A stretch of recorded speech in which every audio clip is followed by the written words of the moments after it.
Well, good evening. You probably already noticed this, but gasoline prices have now dropped to their lowest point in nearly 5 years. They're now about $2.90 a gallon on average, though I did see 2.21 the other day. So the national average has slipped below 2.90 a gallon for the first time since 2021.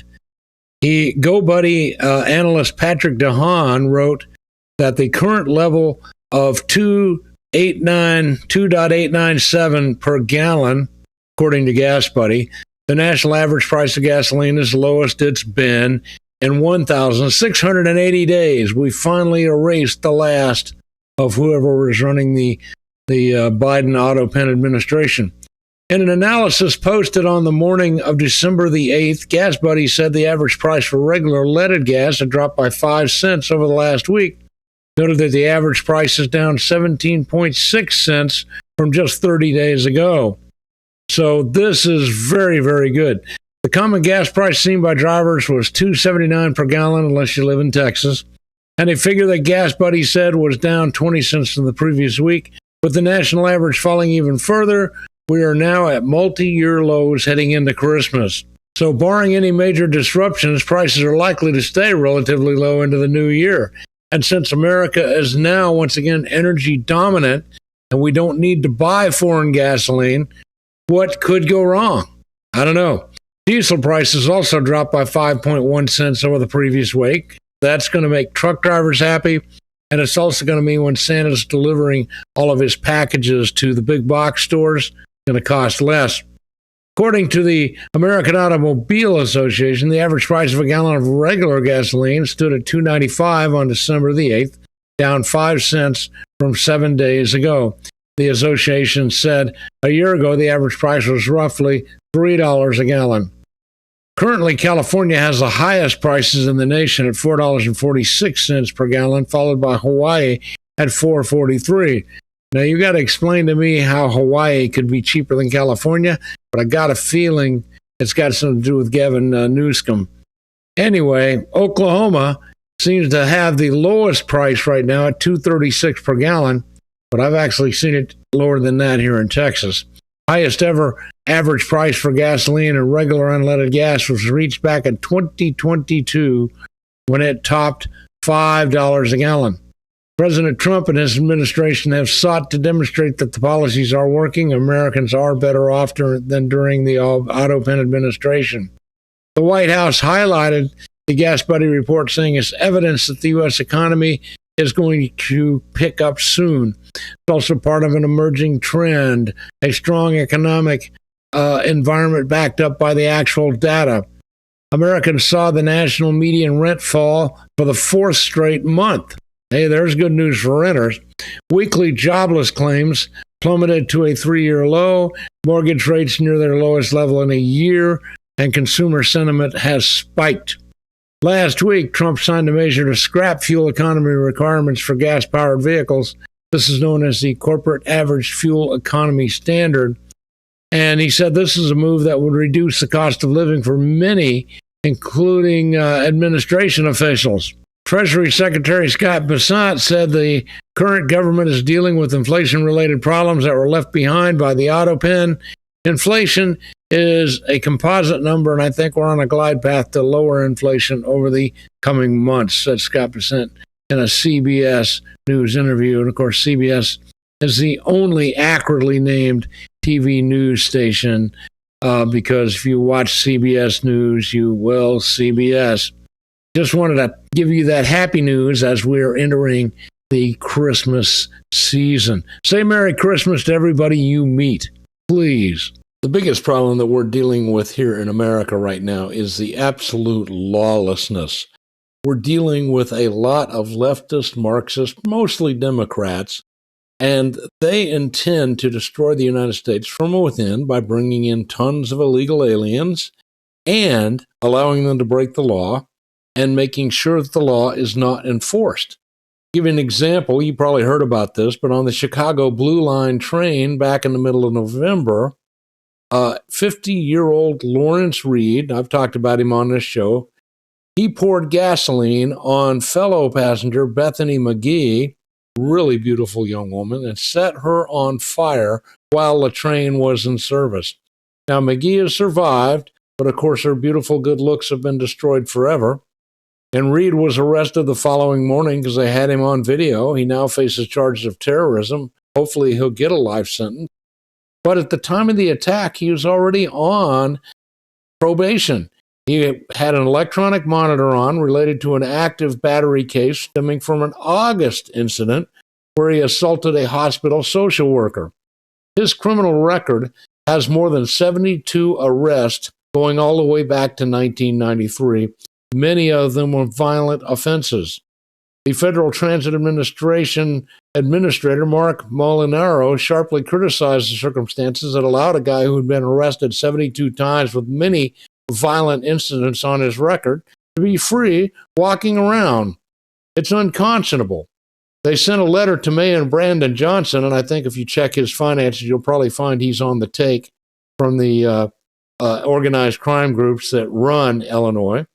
And Illinois Governor J.B. Pritzker, who is also probably a crime boss. Molinaro ordered the Chicago Transit Authority to submit updated safety reforms by December 19th. Now, what kind of safety reforms could you possibly put in place that would prevent a guy who's been arrested 72 times with many violent offenses? How do you defend yourself against that? The Blue Line attack has become a flashpoint for a broader political battle over crime and governance in the city of Chicago, where you've got the Mayor Brandon Johnson doing everything he can to support the criminals and ignoring the law-abiding citizens in his city. And President Trump has seized on this case to accuse the city's leadership and judicial system of doing everything they can to make sure that the law-abiding citizens will be attacked and destroyed while the criminals will be constantly let off. The attack follows months of escalating tensions between the Trump administration and Chicago's leftist Democrats. One of the things I have to remind you, not all criminals are Democrats, but in my mind, all Democrats are criminals. Democrats never met a criminal they did not love. Democrats never met an illegal alien they did not want to support. Democrats never met an American citizen that they would choose over an illegal alien or a criminal, because Democrats love crime. Chicago has drawn national attention for immigration controversies. A Joe Biden-appointed judge recently ordered the release of more than 600 illegal aliens detained during the Midway Blitz, where they went and arrested all these illegal aliens who had all committed serious crimes. This prompted a lot of criticism, of course, from conservative lawmakers, but nonetheless, it's going on. Meanwhile, the Chicago Transit Authority officials confirmed receipt of Molinaro's demand letter and stated that they will provide a formal response by the federal deadline, which is just coming up in a few days. Neither Johnson nor Pritzker has issued any comments on the federal safety directives or the potential changes which are really going to affect their constituents, that is, the criminals. But I don't know about you. I think that people like this need to be done away with. They should not be imprisoned. They should be destroyed. Why? Because if you put somebody like this in prison, he's going to damage other prisoners, some of which may not deserve that, and he's going to damage prison guards. It is time that we get rid of this.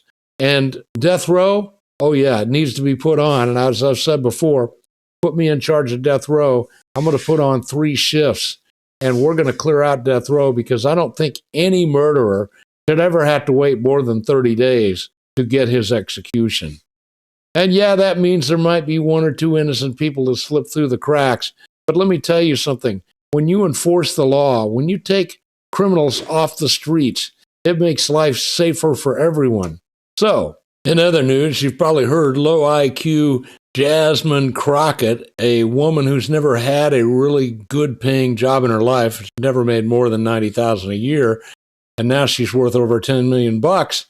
She has decided she's going to run for the Senate seat being vacated by John Cornyn. Now, John Cornyn didn't intend this seat. Right now, on the Republican primary side, he is running in 3rd place. So we'd love to see that. But Jasmine Crockett, really? This woman? Now, AOC is very grateful that Jasmine Crockett is in there, because Jasmine Crockett makes AOC look like a genius. And so she likes that a lot. Nobody's going to vote for Jasmine Crockett, but this is one more way that she can get some more campaign money that she will then divert to supporting her lavish lifestyle. And just keep in mind, Jasmine Crockett never comes home to Texas. She spends all of her time in D.C. Meanwhile, in other news down in Nashville, judges are demanding heightened security after being called out for releasing another illegal alien and ignoring a brutal rape and murder of another young woman. But instead of apologizing to the victim's family, instead of taking responsibility, instead of acknowledging the deadly consequences of their open borders judicial philosophy, these judges are now attacking Congressman Ogles and demanding heightened security at the courthouse. Their complaint? We're at war with woke officials whose soft-on-crime extremism is killing innocent people. Well, the judges took great offense at that statement. So on December 5th, Representative Andy Ogles publicly released the photos and names of multiple Davidson County General Session Court judges in post on Facebook and a thread on X. His message referenced a brutal case where Muhammad was arrested for raping an unconscious woman near a church in the Woodbine neighborhood back in August. Ogles asserted that the suspect had been taken into custody more than 12 times, yet he didn't go every single time. His case was dismissed without charges. Muhammad, what a guy. He was recently caught raping a woman on the steps of the church in Nolensville Road in Nashville. He's a Somali migrant that was brought in by Barack Hussein Obama, otherwise known as Barry Soetoro. Not only has this man been arrested more than 12 times, but he has had every case from drugs to indecent exposure to criminal trespass dismissed with no charges, no jail time.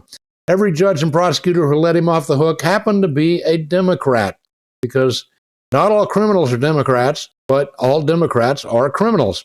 And as long as local liberals are running in the Middle Tennessee area, it's going to be a problem. The state needs to impeach all of those judges and then send the National Guard into Nashville to fix it. But this is a nationwide problem. It's a problem in Houston. It's a problem in Dallas. It's a problem in San Antonio. Less of an issue, perhaps, here in Beaumont, where we still have a little bit of common sense. Well, that's going to do it for me this evening. Say Merry Christmas to everyone you meet.